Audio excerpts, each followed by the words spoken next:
जी मैं हर 3 दिन में 1 लाख नाम जप करने का प्रयास कर रही हूँ तथा ग्रस्त कार्यों को करते हुए नाम या कोई पद चलाने का भी प्रयास करती हूँ। महाराज जी मुझे बताएं कि मैं और किस तरह नाम जप को बस ऐसे ही चलते रहो, अपने आप जब मन में बस जाएगा तो 3 लाख की संख्या की बात एक दिन में पूरी होने लगेगी और जीवन धन्य हो जाएगा। बस ऐसे चलते रहो, ऐसे लंबे समय सातु दीर्घ काल निरंतर सत्कार सेवितो दृढ़ भूमि, लंबे समय तक दीर्घ काल तक यही अभ्यास बना लो तो वही मन पकड़ लेगा और मन पकड़ लिया तो निहाल हो जाओगे। मन पकड़ लेता है, रात में भी तो मैं सो नहीं पाती हूँ, कभी कोई पद चलने लगता है। हाँ, बहुत सुंदर।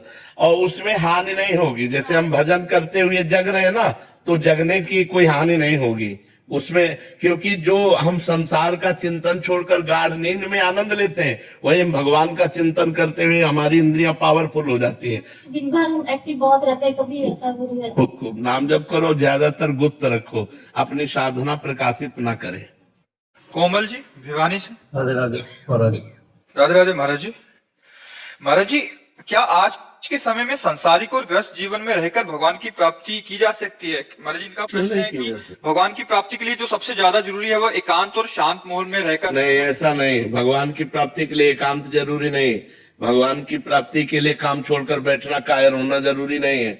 भगवान की प्राप्ति के लिए मामनुस्मर युद्ध च, अर्जुन जी को आदेश कर रहे हैं, तस्मात् सर्वदा सर्वकालेषु मामनुस्मर, हर परिस्थिति में मेरा स्मरण करो और युद्ध च, अपने कर्तव्य का पालन करो। एकांत किसे कहते हैं? हृदय में जो भगवान का सुमिरन होता है उससे बढ़कर एकांत नहीं। कहाँ जाओगे एकांत?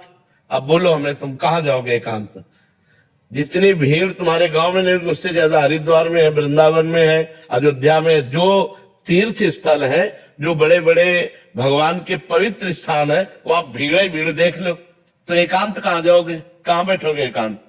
महाराज जी गृहस्थ जीवन में रह के तो क्यों? गृहस्थ जीवन में क्या परेशानी? सुबह से उठ के राम राम राधे राधे रट रहे, अपना काम कर रहे हैं, इसी से भगवत प्राप्ति हो जाती है। बच्चे आ गए, बीवी आ गई, कोई परेशानी नहीं। बच्चे में भगवान है, बीवी में भगवान है। हमको भावना ही तो बदलनी है। अपने घर से हम शुरू करते हैं सब में भगवान को देखना। और नाथ सकल संपदा तुम्हारी, मैं सेवक समेत सुतनारी। बहुत बढ़िया भजन हो रहा है। क्या बाबा जी बन करके लोगों से मिलना नहीं होता क्या? पेट भरने के लिए मांगना होता है। 5 घरों में जाके भिक्षा मांगते हैं। और देखो हम बाबा जी बनकर एकांत सेवन किए पूरे जीवन, और समाज में हमको जितनी समाज दी गई, कितनी समाज दी गई? तो भगवान ने दिया कि नहीं दिया? दिया तो समाज ही, वही समाज आपको दिए। तुम्हारी तो छोटी समाज है, तुम्हारे 5-6 लोग होंगे घर में, हमारे 500 लोग हैं। विरक्त विरक्त और गृहस्थ जोड़ लो तो 50,000 हो गए। तो हमारा कहने का तात्पर्य है, एकांत का मतलब है हृदय में भगवान का सुमिरन करना। एकांत में कहीं भी बैठ जाओ जाके, तुम्हारा अभी तो भजन का मन करता है और एकांत में बैठ जाओगे तो भोगों का मन करेगा। लिख लो कागज में। अभी घर में हो तो वृंदावन आने का मन करता है, और वृंदावन में आके तुम्हें हम सब सुविधा दे दे, एक कमरा, समय से टिफिन कमरे में पहुंच जाएगा, भजन करना है, आप भाग ना जाओ तो मैं बता देना। जब लड़कवा कहता है ना पापा, वो जब कान में आएगी सावा भाग जाओगे। एसी रूम छोड़ के भाग जाओगे।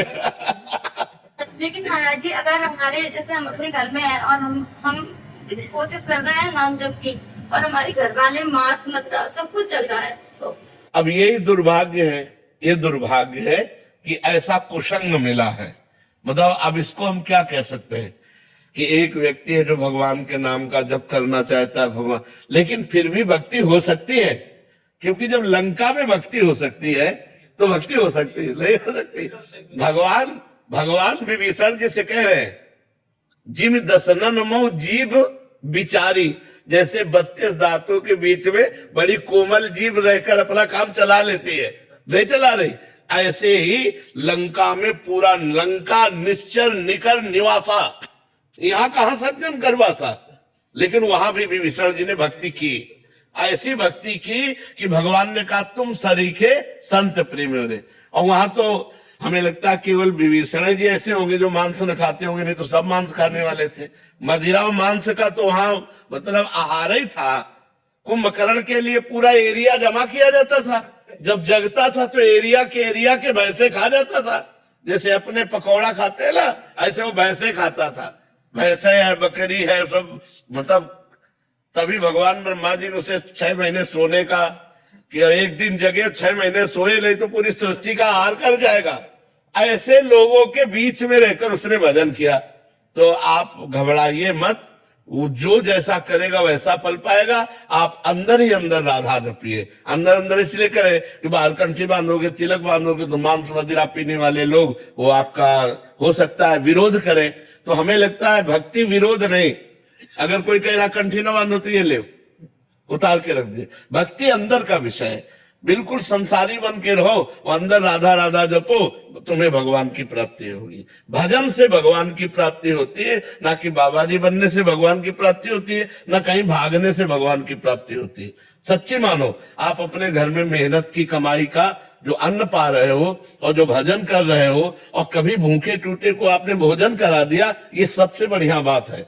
हम लोगों का हिसाब कटता है। जो वस्त्र पहने इसका भजन जाता है, जो प्रणाम करते हैं उनको भजन जाता है, जो भोजन देते हैं उनको भजन जाता है। ये सब फ्री नहीं है, यहाँ सबका टैक्स है। और अगर भजन कम पड़ गया तो हमको नरक जाना है। हरे शिष्य धन शोक न हरई, सो गुरु घोर नरक में पड़ई। अच्छा, आप इस भागवतिक टैक्स से बचे।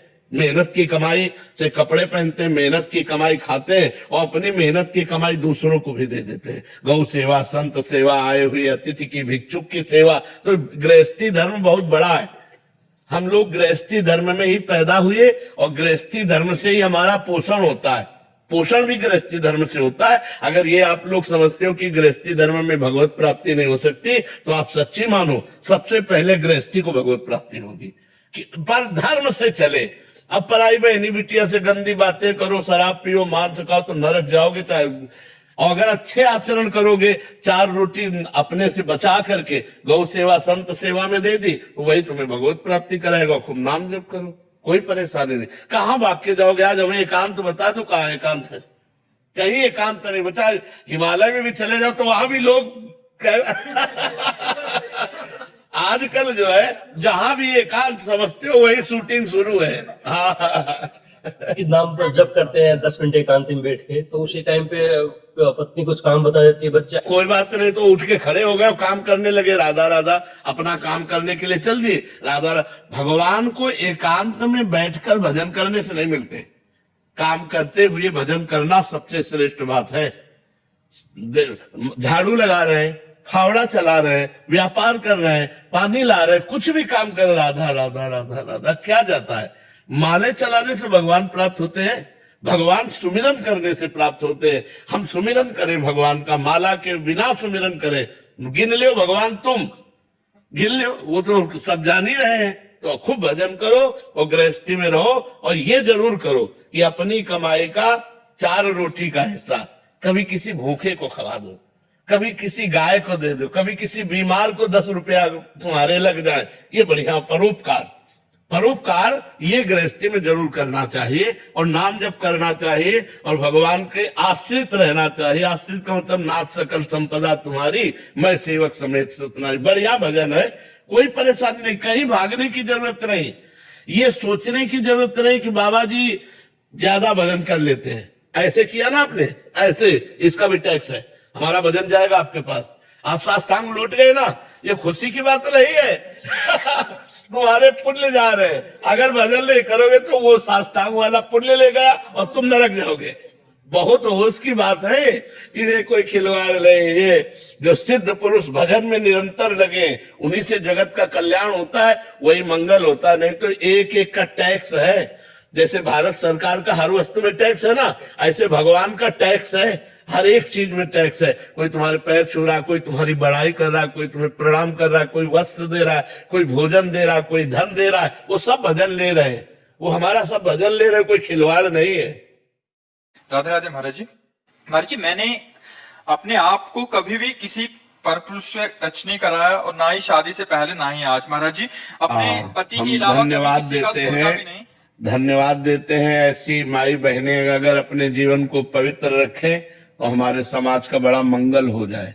ऐसी माताओं बहनों से जो पुत्र होते हैं वो राष्ट्र भक्त और भगवत भक्त होते हैं।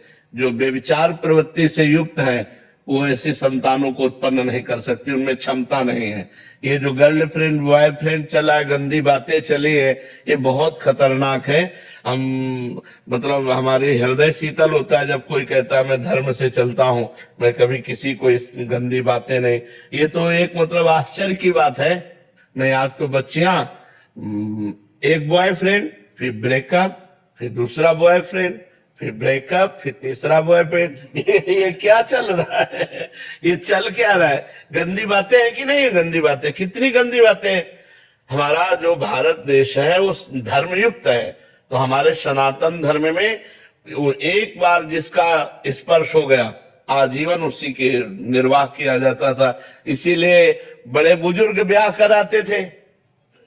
लड़की लड़का परस्पर देखा नहीं, बड़े बुजुर्ग ब्याह करा, पूरे जीवन निर्वाह होता था। और यहाँ प्रेम विवाह होता है, साल भर में तलाक हो जाती है, 6 दिन में तलाक हो जाती है। प्रेम करे तो थोड़ा निर्वाह करना भी सीखे। प्रेम करने वाला सहनशील होता है, अपने प्यारे को सुख पहुंचाता है। आज का समय तो बहुत धन्यवाद है। जैसा आप, क्या प्रश्न है आप? महाराज जी, आप कह रहे हैं कि मतलब अपने पति देव के अलावा मेरा कोई वो नहीं है, बट लेकिन महाराज जी हम दोनों में लड़ाई भी हो जाती है और गुस्से में अपशब्द हो जाता है। क्या मैं पतिव्रत स्त्री हूँ? हाँ, पतिव्रता। बिल्कुल। हम जैसे हम भगवान के भक्त हैं और हमें कोई परेशानी पड़ी और हम उसको निपटा नहीं पाते तो हम नाराज भी होते हैं भगवान से। छोटा बच्चा जब गिर पड़ा, अम्मा दौड़ के उठाने गई तो उसने बा के थप्पड़ जमाया कि अब उठाने आए हो, जब हम गिर रहे थे तब कहाँ थी? जब हम गिर रहे थे तब छोटा बच्चा नहीं गिर जाता, और माँ थी तो माँ से ही लड़ता है माँ को, क्योंकि वो जानता है माँ के सिवा मेरा कोई नहीं है। अब मैं गिर गया तब उठाने आई हो, तो गिरने के पहले उठा लेते। ऐसे हम लोग भगवान से भी लड़ जाते हैं। तो कभी कभी जैसे आप पति से लड़ जाते हैं, ऐसे हम परम पति से लड़ जाते हैं। लड़ना भी एक प्रेम का अंग है, लड़ना भी एक प्रेम का अंग है, उसे मान कहते हैं। पर वो लड़ना ऐसा ना हो कि मतलब विभत्स रूप न धारण करे, विभत्स रूप न धारण करे। प्यार और हम आपको प्रणाम करते हैं और धन्यवाद देते हैं कि ऐसे ही जीवन निर्वाह करना चाहिए। हमारा सनातन धर्म इसी की आज्ञा करता है, पर पुरुष स्पर्श का त्याग करके अपने पति में भगवान की भावना रखना। नहीं महाराज जी, मैं अपने पति से बहुत प्रेम करती हूँ, लेकिन जब उन्हें किसी काम से दूर जाना पड़ता है तो मैं बहुत विचलित होने लगती हूँ, मानसिक बीमार सी बन जाती हूँ। भगवान के पद पर रहकर इस प्रेम को कैसे संतुलित करूँ? नहीं, ये नहीं हो सकता। ये तो ऐसा ही है। जब से तुम बिछुरे पी प्यारे, कबहु न पायो चैन, रस बिन दुखन लागे नैन। जो मैं ऐसा जानती प्रीत किए दुख होए, नगर ढिंढोरा पीटती अजी प्रीति न करियो कोय। प्रेम में अपने प्यारे को सदैव अपने समीप पाना, समीप रखना, यही पसंद है। थोड़ी भी दूरी बर्दाश्त नहीं। पर जब अपना प्रीतम, अपना प्यारा दूर जाता है तो उसी के चिंतन में, उसी के वियोग में समय काटना, ये प्रेमियों का स्वभाव है। यही प्रेमियों की महिमा है कि वो अपने प्यारे के सिवा अपने मन को शांत करने के लिए किसी दूसरी वस्तु, व्यक्ति, स्थान का वो संस्पर्श नहीं प्राप्त कर सकते। अपने प्यारे के लिए वो रो रो करके समय व्यतीत करेंगे।